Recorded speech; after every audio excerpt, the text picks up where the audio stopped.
Today we're having a quick look at adding a repeat within a repeat in Stitch Mastery. So in my chart here you can see by the red border that I have a repeat, and this has been called full repeat, and in the written instructions you can see that that repeat is denoted by an asterisk.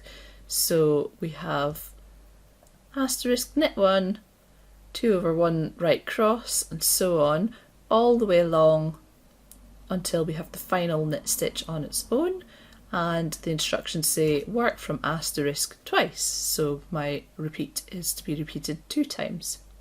But we might also wish to repeat a smaller section within a chart or within a repeat. So I'm going to select a stitch in the top corner. Let's select here just for demonstration purposes, and hit shift and hold that key down and select the opposite corner.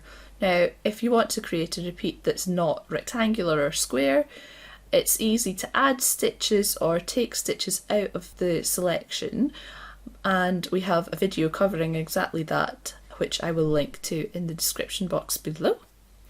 But we're going to come to repeat in the top menu, place stitches in selection into a repeat, and this time we'll use the round brackets so that this is easier to spot the repeat, and we will add a qualifier. So let's say we'll repeat this 4 times.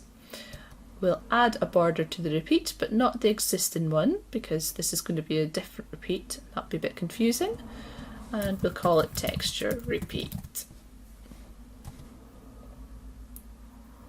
So as you can see, Stitch Mastery has added the repeat again with a red border, but we can change that very easily. So let's select the texture repeat and come to border in the top menu, edit border properties, and let's make this one a dark purple. Hit OK. So if we come and look at the written instructions, we can see that Stitch Mastery has done what we looked for. So we still have the full repeat in the red border with the asterisk, so from the asterisk work this twice, so all of this, but within that we have our knit 1, purl 4, knit 1, so the stitches within the purple repeat, to be repeated 4 times. And our stitch count has updated as well, so with the extra repeat within these rows we have 82 stitches rather than the 46 we've started with. Now of course this would not be workable, and if we come to the outline view we do have errors, because obviously having this section here without having any increases we've suddenly got an awful lot more stitches, so this is obviously not workable. But we've just done this to show that it's possible to have repeats falling within repeats. And if I want to select this repeat itself, I can use the select containing repeats of selected stitches. Now that has selected just the smaller repeat. If I choose the stitch next to it, then this will select the larger repeat. And of course we can either use the marquee select tool or the select a stitch, hold shift and select all of the stitches to edit that repeat. We can even remove the repeats from the stitches in the selection. That does not remove the overall repeat, but only the smaller repeat.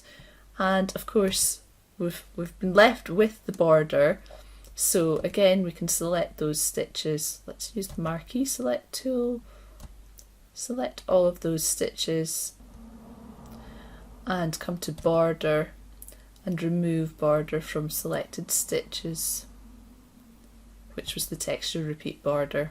And then we can just select the key entry for that border and remove it. And that brings our chart back to exactly how it was to begin with.